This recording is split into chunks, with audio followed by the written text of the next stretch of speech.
கையில இந்தி இருந்துச்சு. அதே மோடி வேண்டாம் தூக்கிட்டு இந்திய மொழிகளில் இருந்து ஆக்கினதே அவர்களிடம் ஏற்பட்டிருக்கிற நல்ல மாற்றம்.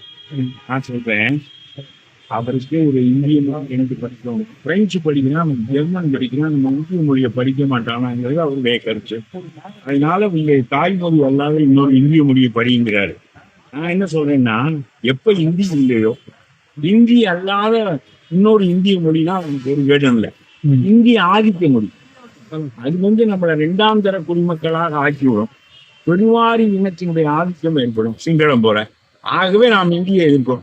ஆனால் வேறொரு மொழியையும் கற்றுக்கொள், நான் பணம் தருகிறேன் என்று சொன்னால் இந்த கல்வி திட்டம் இருக்கிறது. இது சிபிஎஸ்இக்கு நிகரான கல்வி திட்டம்.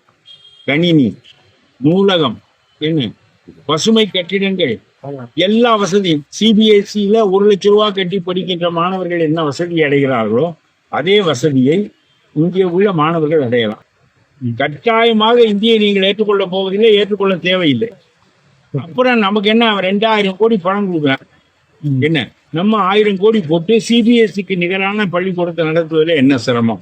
ஆகவே இவ்வளவு வசதியை செய்து கொடுத்து 1,00,000 ரூபாய் கொடுத்து சிபிஎஸ்சி ஸ்கூலில் படிப்பதை விட ஒரு காசும் கொடுக்காமல் நம்முடைய ஏழை மாணவர்கள், உட்படுத்தப்பட்ட தாழ்த்தப்பட்ட மாணவர்களுக்கு இடம் கொடுப்பீர்களாக நான் சொல்கிறேன். அந்த பள்ளிக்கூடத்தை உருவாக்குவதனாலே இந்தி வருவதாக சொல்வது போய் சும்மா மொட்டையாக மும்மொழி திட்டம் வருகிறது, மும்மொழி திட்டம் வருகிறது என்று சொல்லக்கூடாது. மும்மொழி திட்டத்தில் இந்தி வருகிறது என்றுதான் எல்லாரும் பொருள் கொள்வார்கள். இந்தி வரவில்லை.